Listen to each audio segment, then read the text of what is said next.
you notice you're doing? Well, I think I'm trying to be more intentional about making contact with them.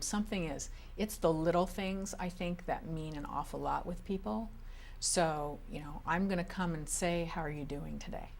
I'm going to ask them questions about their kids. I'm going to share with them about my kid.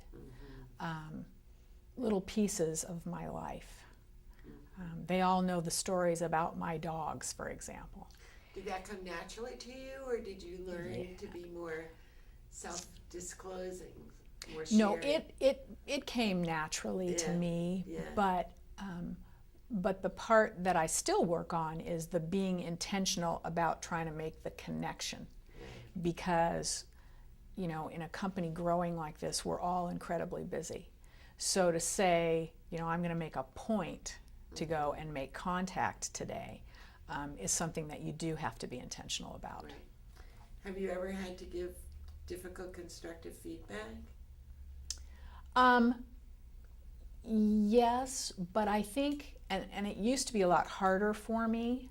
I'm very blessed in that I haven't had to do that a whole lot with the group of individuals that I have.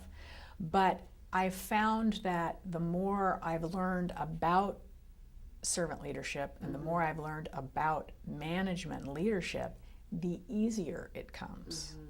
That it's, I try to put things in terms of what can I do to provide you with what you need to get over this problem that you're having or to deal with this problem that you're having. Instead of it being, I don't know what the word is, more hard line, I guess. About, you have to change. Right. It has to be more of, how can I help you to deal with this so this doesn't happen again?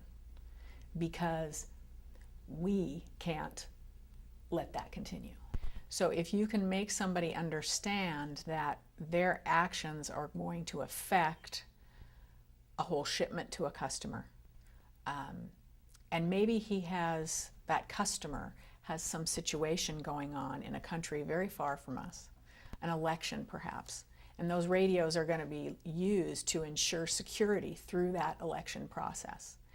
People can relate to that, they can understand that, and it makes them say, gee, what I do really does matter, even if it's just this very small task. And so I personally like to think in the bigger picture of what the effect of something is going to be and help other people to understand that. I had a member of my group speak to me about wanting to take someone else under his wing and spend some time each week with this particular individual who had expressed a desire to him to learn more about what we do because he wants to provide in a better way for his family. Okay, well, it doesn't get any better than that, being able to influence somebody in that way, a young person, particularly for those of us who may be not starting our careers, but going toward the end of our careers, to be able to equip somebody else and inspire somebody else. That would not have happened 12 years ago. Be responsible for the relationships you have. If you are having an issue dealing with someone or something, don't just go, to your boss and say, hi, I have this issue. But, you're responsible for strengthening that relationship with the other individual. And so I'm beginning to see this collaborative spirit, which is really exciting and really different.